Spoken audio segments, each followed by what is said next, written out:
Greetings and salutations, you stunning individuals. Welcome back. It's another rep of League Unlock. Eric and Mark here with you guys for a little bit of... I'm not going to call it musical chairs, but I do somehow, some reason, love the overreactions we get for T1 when there's any kind of off-rift drama. And let's face it, this isn't even drama, guys, but we had Smash subbing in for Gumayusi in this one, and post-series, you heard Koma talk about it, saying, fearless draft, it's a long season, we're just trying out the roster. Hey, no problem with that, especially probably help the main guys with a little bit of burnout, which we know has been an issue in the past, but no question, Smash looks ready to start in the LCK. Smash smashes his debut in the LCK. Fantastic for T1. Yes, there is a somewhat interesting conversation to have about what has gone down with Guma taking the back seat in this series and Smash going to step in. Of course, the late announcement of it from T1 and then the reasoning we did end up getting from Koma about it. But at the end of the day, what really matters is what happened on the Rift. And in game one, it was all business from T1 and Doran and the rest of the crew. They were playing fantastic to start the series. And you know, in your LCK debut, getting first blood probably does wonders to calm the nerves for him. This series, matching up against a Doc Dominant Way, Smash has got to be going, huh? This is the LCK? I'm challenged more in the challenger scene. It's a rough one. It absolutely was a mismatch, and I think about how bad that mismatch could have been with Guma in the lineup for T1. Very much so. A pain point, and a pain point that a lot of people expected to be a pain point for KT heading into this season. It goes the way it goes. T1 takes game one with a very convincing, 27, 28-minute performance. But game two is where you see what people were still hanging on to the KT roster hopes for, and that is the ever-timeless BDD in the mid lane. Yeah, BDD and Cuz in that second game. How about an immaculate combined 16, 0, and 21 on the Wukong and Ahri, and KT was even down like 4k gold at 31 minutes before they have this big extended team fight, and that, again, BDD and Cuz are able to carry them through. But again, we got to shout out Smash because he almost carried T1 in this Game 2 victory on the Ezreal. He did about as much as an Ezreal could do in a situation like that type of one. As much as we love and talk and know that Ezreal is this incredibly mobile carry, the one that can get out all of the trouble, you're going to have a hard time getting out of all the trouble, especially with an Ahri and a Wukong that got to the points that they were at, how they're able to close in on you and really make it impossible to find the right positioning at the right moment in these team fights. Smash did his best. Not enough for T1. It is the KT roster bounce back, and it pushes us to the deciding game 3 in the Telecom Wars. And again, Smash did almost 20k damage more than anyone else in that game on the Ezreal. I know Ezreal's a pick where you can stack up those damage numbers, but still, even in the loss, he was looking like a standout. And in that third game, it was a vintage T1, we're just gonna completely style on you, and it was pretty much top to bottom. Guys were doing that. Faker gets to play the Aurora. I can't remember if he's even... I don't remember seeing him play Aurora. He didn't have much of an impact if he did, and Owner on the Pantheon was also a treat in this one. I think this has to be the first time that I've ever seen Faker on the Aurora outside of solo queue. First game, it's got to be that type of one. But when you're thinking about this series, how it plays out, it was all about what T1 did in this game 3 of saying, hey, we can keep it even. We can keep it close. You're not going to get outside insanely ahead of us. Now there's something to care about with the Yatakan, the Baron on the map. Let's take a team fight. Let's push it. Let's force it. And it is T1 finding the angle, of course, and even your boy Doran getting involved in some of the team fight flashes that T1 loves to make happen. And we'll ignore his 1v1 against BDD that he flash opted into before BDD kind of styled on him a little bit. But hey, BDD is just an absolute mad lad, and again, had a fantastic series across the board, and I feel like KT doesn't deserve him. That's what I'm saying. I'm on that train right now at this point. I think both him and you can maybe lump in Cuz at this point with the way things are. Perfect still needs more time to develop, still needs to take some more strides as far as being a reliable top laner in the LCK. The bot lane is absolutely one of these ones where, unfortunately, no matter what you say personally, I think that they don't stack up to any of these competitions that you're going to see in the LCK. And for Smash stepping in for Gumayusi and the way that he's able to play, this adds a whole nother level to talk about with T1, because of course the reasoning provided is, giving a bit of a break, understanding, trying to sort things out now that we're in fearless draft, whatever. Maybe this is an angle to go, okay, Guma, we're checking this champion off and this champion and this champion. We've got a couple other ones in reserve.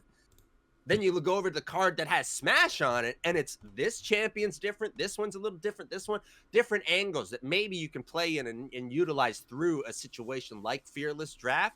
Or the other possibility still is, it's just raw talent. He's just that good that we got to get a glimpse of him. You got to show what you got.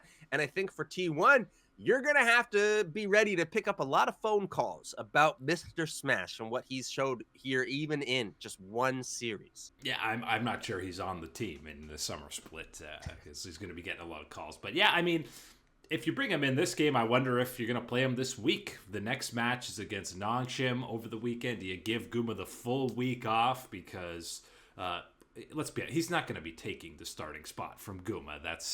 There's no chance that that's happening, regardless of how good Smash is. But I feel like we might have said similar things about Guma when he took the spot from Teddy many years ago. I'm not saying that's going to happen, but it's a harder and steeper hill, I think, to climb for someone like Smash, just because of how accomplished Gumayusi has become with T1. Of course, the World Championships, the runs, the memories, the stability he has provided in that bot lane, even in rough moments for this organization, I think is something that's going to be taken into consideration. But it was a perfect storm. T1 comes away with it. Smash is in there. And of course, you had K-Drill and Reckless co-streaming this one, even his buddy in the bot lane. And of course, Smash rewards us with the Fnatic emote spam. You love to see stories like this. Yeah, obviously him and Reckless have a good relationship and got along when they played together. That was fantastic to see. By the way, Faker has played Aurora. He played it against DRX earlier this year, but that DRX series was forgettable. So, he also played it against Nongshim last year, but hasn't had the huge impact. Love to see him on it on the day. Love to see that anyone's legend is continuing that momentum from the Demacia Cup.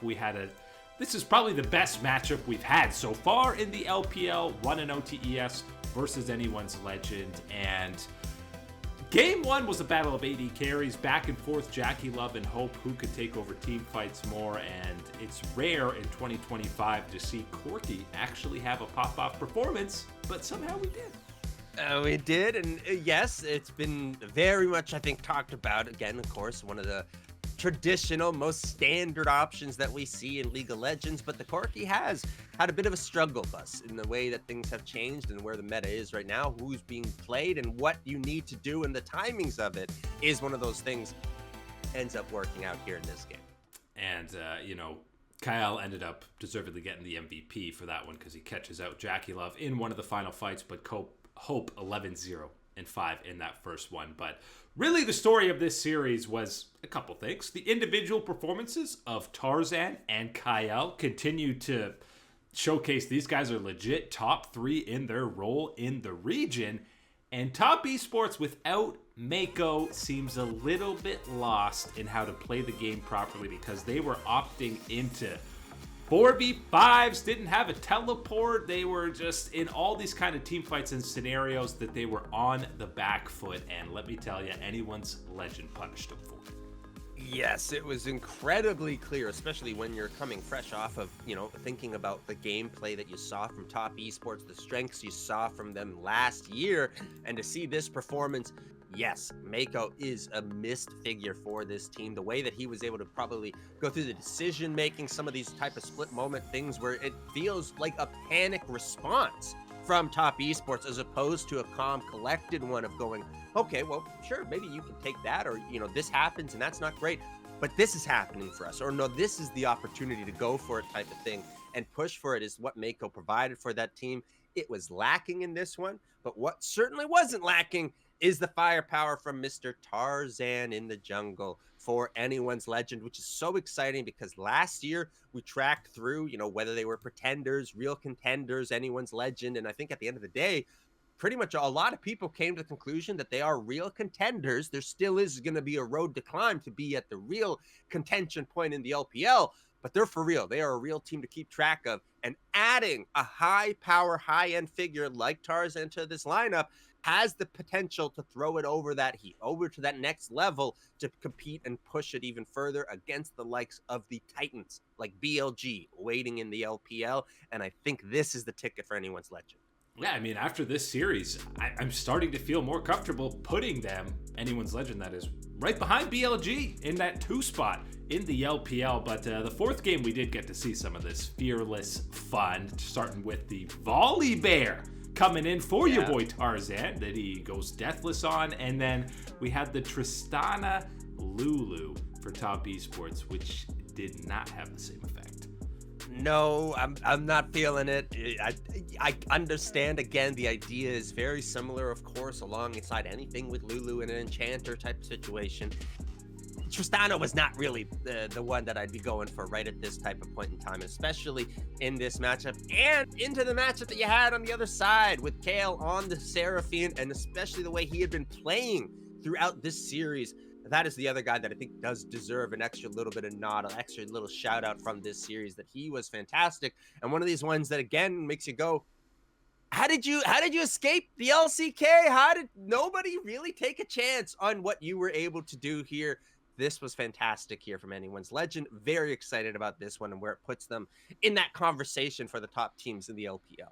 And the other maybe nervous side of things for top esports has got to be Cream's performance. Especially last year, we so often were talking about him taking that next step to being an elite level mid laner in the LPL. He had more deaths than kills in this series, and felt like even in the lone TES win, Shanks was outperforming his counterpart. This felt like a step back to a more mediocre level of performance from Mr. Cream in the mid lane. And with top esports, yes, there's wonderful, threats on this team, and maybe you don't have to be as incredibly lethal as you were last year now that you have someone a little different in the jungle with Kanavi and what he can do for the team. It just didn't come through for this one for me with top esports, and I think unfortunately for them, you're left behind in a time where the rest of the LPL is starting to really pick up their steam, starting to show that consistency and power. We've not seen any consistency really in this top esports team quite yet. Yeah, it feels like Kanavi might have to do a little bit too much heavy lifting with this era or version of top esports. But it's only one series. They'll have an opportunity to bounce back. Big matchup of the weekend is 100% Hanwha Life versus D plus Kia on Saturday, Mark. That's huge implications for how the LCK Cup will actually probably play out points-wise. Yes, that's going to be the one thing that I think is on everybody's mind in the LCK, but not far from it is going to be looking at just the performance and what goes on and how strong these teams can be. Of course, Hanwha Life, it is going to be a continuing evolution of let's see how involved Zeus is with the team, how impactful is he as a change to this team that has aspirations for LCK championships, for a world championship type of territory. And then on the other side, you're talking about D plus Kia. How do you stack up against what was the summer champions of last year, knowing that you've made significant changes? Beryl has come back to the team. You've got Siwoo in the top side, Lucid in his sophomore season. These type of questions all going to get answered just a little bit more when we get this matchup. And obviously, LTA also kicking off on the weekend, so no shortage of tasty games and matchups to chat about post-weekend, but that is it today for League Unlock. Eric and Mark here with you. Absolute stunners. Thank you so much for hanging out, and we will catch you on that flippity flip.